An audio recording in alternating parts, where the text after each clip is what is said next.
So what we've done is identified three major aspects of every tradition.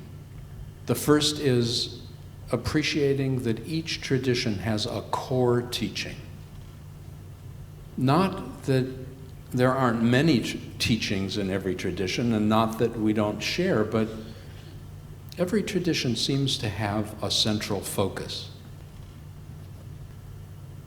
And then every tradition has particular aspects within that faith, within those texts, within the rituals, within the practices that support and enhance that core teaching. And then there are aspects within each tradition which are less comfortable. If truth be told, there are aspects in all traditions that are awkward, and when measured against the core teaching, often need special interpretation or special commentary. And we strive to look at the core teachings, the particular blessings of each of our traditions, and the awkwardness. The core teaching in Judaism is the evolution of the awareness of one.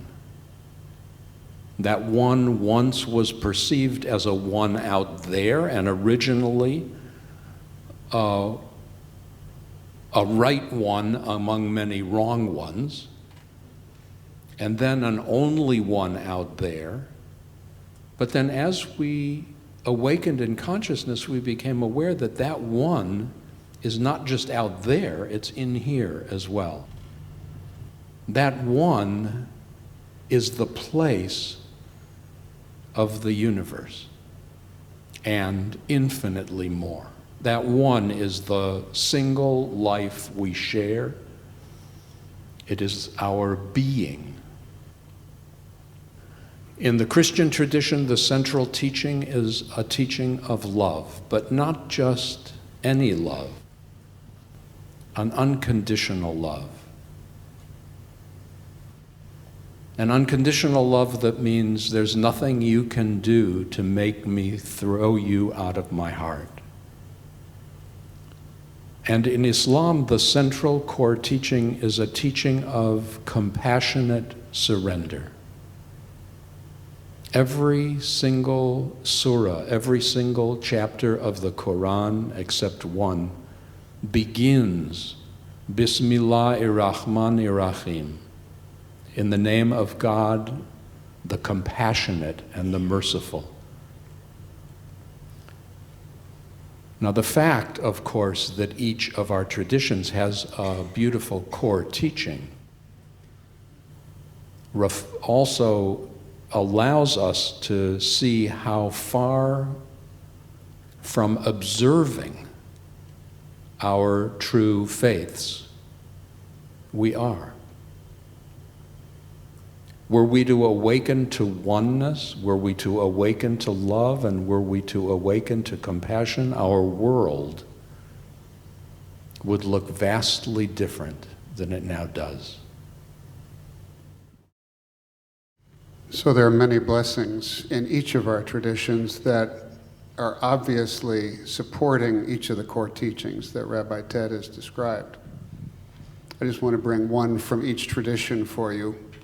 In Judaism, the concept of Shabbat, or Sabbath, is one of the great blessings.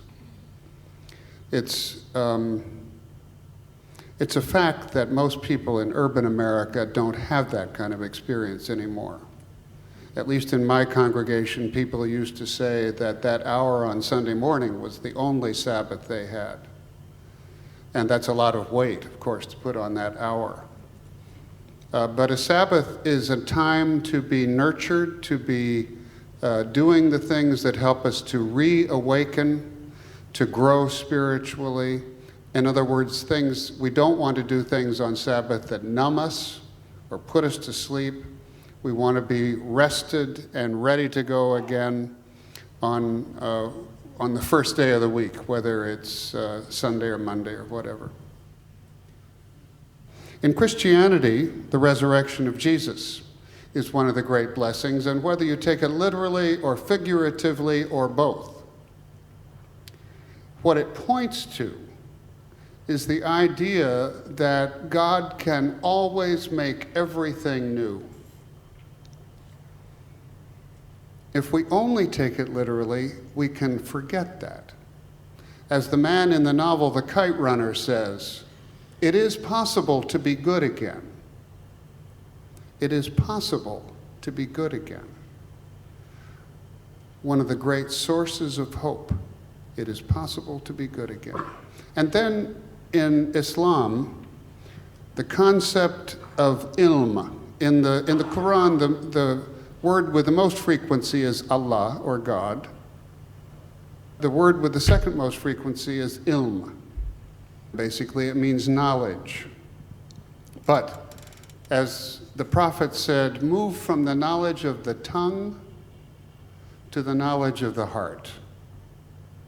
Because it's down deep where we connect with the places where we're able to really grow together spiritually and become more and more aware of the presence of the Holy One of Being and the energy we receive from that to be better people. It is quite remarkable that in every single religion over the ages, every famous sage theologian who has gone deep into his or her own tradition has said that every single religion has truths, but it also has untruths. So Gandhi would say to those who got upset by this, he would say, I'm not saying that the revelations are not divine. What I'm saying is, to understand those revelations, you have to use your human consciousness. And human consciousness is less than divine. So my rabbi brother says that if the Jews say that Jews are the chosen people in the sense that they are special and the others have not been chosen, this is an untruth. Rabbi Ted says that Jews are chosen for the way of the Torah, as Christians are chosen for the way of the Christian scriptures, Muslims for the way of the Quran. My Christian pastor friend says that if a Christian says Christianity is the only way to heaven, this is an untruth. As Don says, this is absolutely inconsistent with the exquisitely beautiful teachings of the gospel message about compassion, love, oneness, and inclusivity. If a Muslim says that yes, as the Quran says, there's light and guidance in the Torah and the Christian scriptures, but some of the Jews and Christians corrupted them, therefore, the Quran is superior to those books, this is an untruth. And to say that the Quran supersedes the other books is totally inconsistent with the message of the Quran, which says that this holy book, the Quran, does not supersede, it simply complements. So you see, my friends, if we claim exclusivity or superiority, the simple point is, this is not religion speaking. This is our little ego speaking. And we have to be aware of that.